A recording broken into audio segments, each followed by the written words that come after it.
नमस्ते दोस्तों, स्वागत है आपका आपके अपने YouTube चैनल ट्रेंडिंग स्टॉक्स में। कल 4 अप्रैल फ्राइडे का दिन, कल के दिन के लिए 3 स्टॉक्स को हमने इंट्राडे ट्रेडिंग के पॉइंट ऑफ व्यू से आइडेंटिफाई किया है। तो चलिए वीडियो शुरू करते हैं और इनका स्टॉक सिलेक्शन का लॉजिक जो है वो समझने की कोशिश करते हैं। कल के दिन में आफ्टर मार्केट आज हम इन्हीं तीनों स्टॉक्स का कल इंट्राडे में कैसे मूवमेंट हुआ उसका भी वीडियो शूट करके अपलोड करेंगे। तो वो वीडियो भी देखिए ताकि आपको एग्जैक्टली पता चले कि हमने जिस लॉजिक पर इन स्टॉक्स को सिलेक्ट किया है क्या वो स्टॉक्स उसी हिसाब से मूव कर रहे हैं नहीं कर रहे हैं, कहां पर एंट्री लेनी चाहिए थी, कहां पर एग्जिट लेना चाहिए था। क्योंकि स्टॉक सिलेक्शन अपनी जगह पर है लेकिन एंट्री एग्जिट आपको लेना नहीं आता है तो भी आप मार्केट से पैसा नहीं बना सकते। आप किसी भी वॉच लिस्ट को उठा करके देख लीजिए, आए दिन कोई भी स्टॉक 1 से 2 से 3 4 5 6% इंट्राडे में ऊपर नीचे करता ही रहता है, लेकिन बहुत सारे ट्रेडर्स फिर भी पैसा नहीं बना पाते क्योंकि आपको नहीं पता होता है एंट्री कहाँ लेनी है, एग्जिट कहाँ लेनी है, पेशेंटली कहाँ वेट करना है और कहाँ वेट करने की जरूरत नहीं है। तो ये सारी चीजें हम कल के वीडियो में बताएंगे, तो चैनल को सब्सक्राइब कर लीजिएगा ताकि वो वीडियो का नोटिफिकेशन भी आपको मिलता रहे। चलिए शुरू करते हैं। पहला स्टॉक है टोरेंट पावर।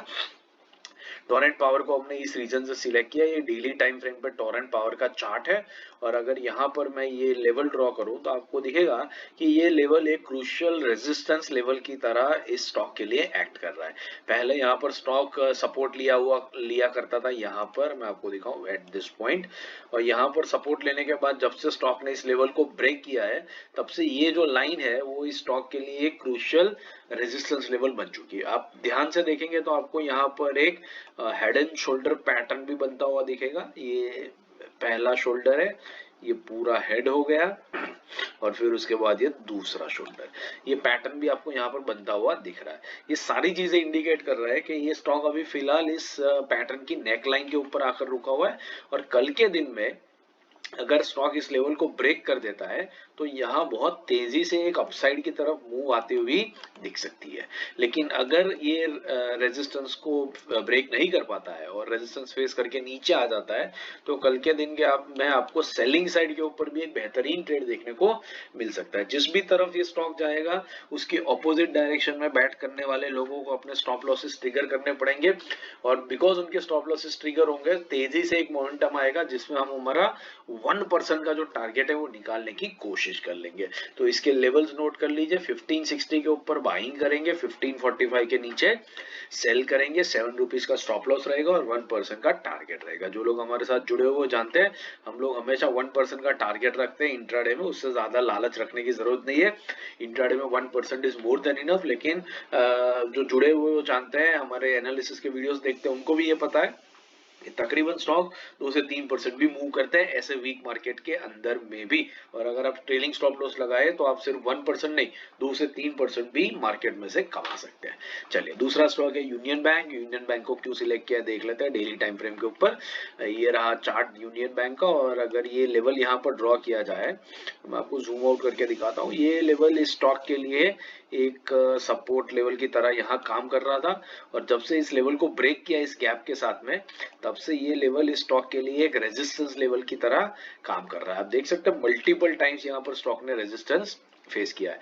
अभी कंसोलिडेशन करके स्टॉक आज एग्जैक्टली इसी लेवल के ऊपर आकर के रुका है। अब कल के दिन में अगर ये ब्रेकआउट कर देता है तो तेजी से ऊपर की तरफ जा सकता है और बाइंग साइड के ऊपर आपको एक ट्रेड देखने को मिल सकता है। लेकिन अगर रेजिस्टेंस फेस करके नीचे आता है तो सेल साइड के ऊपर भी आपका एक बेहतरीन ट्रेड कल के दिन में बन सकता है। आज के दिन में जिस तरीके से मोमेंटम हुआ है लग रहा है कि कल के दिन में शायद ये इसी तरीके से कंटिन्यू करे और बाइंग साइड के ऊपर ही आपको एक अपसाइड देखने को मिले। बट जो भी होगा हमें एक डायरेक्शन में मूवमेंट जरूर मिलेगा। हम वेट करेंगे कंफर्मेशन के लिए। कंफर्मेशन के लेवल स्क्रीन पे रखे मैंने।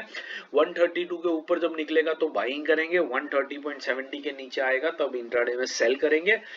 1% का टारगेट रहेगा और 60 पैसे का स्टॉप लॉस रहेगा। तीसरा और आखिरी स्टॉक है ABFRL, Aditya Birla fashion retail. इसको क्यों सिलेक्ट किया देख लेते हैं। ये लेवल अगर ड्रॉ किया जाए तो आपको दिखेगा कि ये लेवल स्टॉक के लिए पहले एक सपोर्ट लेवल की तरह एक्ट कर रहा था यहाँ पर और इसको ब्रेक करने के बाद में पिछले 3-4 दिनों से स्टॉक इस लेवल पर आकर के रेजिस्टेंस फेस कर रहा है। आप देख सकते हैं यहाँ पर मल्टीपल टाइम्स आकर के रेजिस्टेंस फेस किया।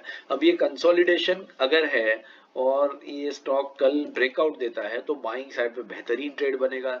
लेकिन अगर ये लोअर हाई लोअर लो की पैटर्न को ही कंटिन्यू करता है और फिर नीचे आना शुरू करता है तो सेल साइड के ऊपर बेहतरीन ट्रेड बनेगा। तो इधर साइड एक ट्रेड बन सकता है, कंफर्मेशन के लिए वेट करेंगे। कंफर्मेशन के लेवल स्क्रीन पे है, 265 के ऊपर बाइंग का कंफर्मेशन मिलेगा, 263 के नीचे जाएगा तो सेलिंग का कंफर्मेशन मिलेगा।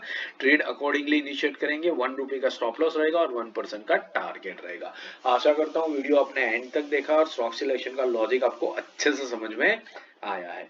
अगर समझ में आया है तो वीडियो को लाइक जरूर कीजिएगा और कल के दिन में जब हम इन तीनों स्टॉक्स के एनालिसिस का वीडियो पोस्ट करेंगे तब वो वीडियो भी देखना मिस मत कीजिएगा। Thank you and have a great trading day tomorrow.